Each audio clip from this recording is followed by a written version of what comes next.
Graines de reporters scientifiques. Une série de podcasts sur les enjeux de l'océan réalisés par des élèves francophones du monde entier, en partenariat avec la Fondation Tara Océan, le Centre pour l'éducation aux médias et à l'information, le ministère de l'Éducation nationale et de la jeunesse et l'Agence de l'enseignement français à l'étranger. Joseph et Lou sont dans leur garage. Ils ont comme projet de réaliser une chanson pour la fête des sciences afin d'expliquer à leurs camarades comment l'acidification des océans peut être un acteur amplificateur du réchauffement climatique. Dans la mer, les enfers, il n'y a plus rien à faire. Elle se chauffe à l'acide bourré de dioxyde. Non mais Joseph, tes paroles n'ont aucune valeur scientifique. On ne s'en sortira pas comme ça cette fois. Faisons des recherches. Ok, c'est bon, je suis sur internet. Qu'est-ce que je cherche ? Tape réchauffement climatique. Ça dit que l'action humaine est responsable de l'émission de certains gaz qui réchauffent l'atmosphère. Et attends, ces gaz-là sont appelés gaz à effet de serre. Ils permettent l'absorption des rayonnements infrarouges réémis par la Terre, contribuant à son réchauffement. C'est fou. Regarde en bas de la page, il parle même d'acidification. Bon, on appelle Sophia. Peut-être qu'elle sait, elle. Allô ? Allô Sophia ? On est avec Joseph et on voudrait te poser une ou deux questions sur l'acidification des océans. Bien sûr, je vous écoute. C'est quoi l'acidification des océans en fait ? En gros, l'océan a toujours absorbé du CO2, mais les activités industrielles ont provoqué une augmentation de ce gaz, ce qui entraîne une diminution du pH des mers et leur acidification.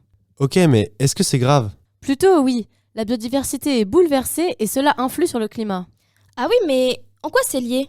L'acidification des océans modifie par exemple le métabolisme des phytoplanctons. Ces micro-organismes photosynthétiques produisent donc moins de diméthylsulfure, aussi appelé DMS, dont l'oxydation conduit à la formation des aérosols, indispensables à la formation des nuages. Ah oui, j'ai vu ça dans un article de Futura Science. Moi aussi, mais je n'ai rien compris à l'article. C'est simple, les aérosols, produits via le DMS, jouent le rôle de noyau de condensation pour les gouttelettes d'eau, ce qui amorce la formation de nuages. Plus il y a d'aérosols, plus il y a de petites gouttelettes augmentant la réflectivité des nuages. Ceci contribue au refroidissement de l'atmosphère. Donc moins il y a de DMS, moins les nuages sont réfléchissants, et plus le réchauffement de l'atmosphère est important.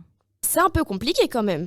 Laissez-moi vous montrer simplement comment on peut créer un nuage. On peut passer en appel vidéo pour que vous puissiez voir ? Bien sûr, tout de suite. Alors, je vais réaliser devant vous une modélisation, c'est-à-dire une représentation simplifiée de la formation d'un nuage. D'abord, de l'eau chaude sera utilisée pour modéliser l'eau de l'océan, puis de l'eau froide pour créer une variation de température, comme lorsque les vapeurs d'eau prennent de l'altitude. Et enfin, on aura besoin de DMS, modélisé par de la fumée. Pour ça, on va brûler une allumette et donc créer cette fumée. Ouais, j'attends de voir ça. Ok, alors pour commencer, on met de l'eau chaude dans le bécher. Je vois. Vas-y, continue. Logiquement, de la buée s'est créée sur les rebords du bécher, comme tu peux l'observer. Il faut l'enlever. Pour ça, on incline légèrement le bécher et on effectue des mouvements rotatifs pour que l'eau vienne retirer la buée des parois. Ok, pour l'instant, rien de bien compliqué.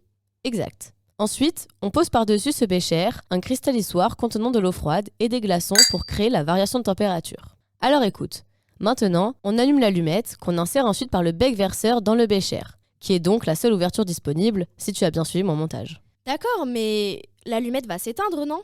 Justement, c'est le but. On crée de la fumée, comme je te l'ai dit au début. Et maintenant, observe. Le nuage se forme. Impressionnant. Je commence à comprendre. Seulement, je blanque encore sur le lien entre réflectivité des nuages et réchauffement de l'atmosphère.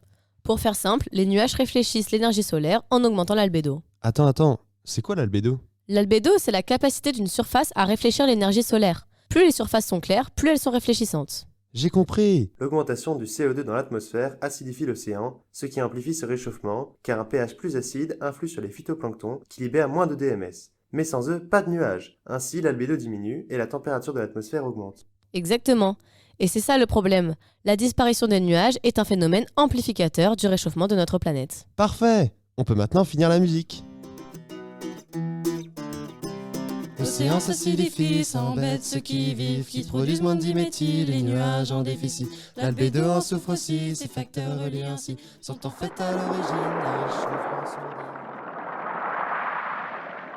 C'était Graines de reporters scientifiques, une enquête sur les enjeux de l'océan.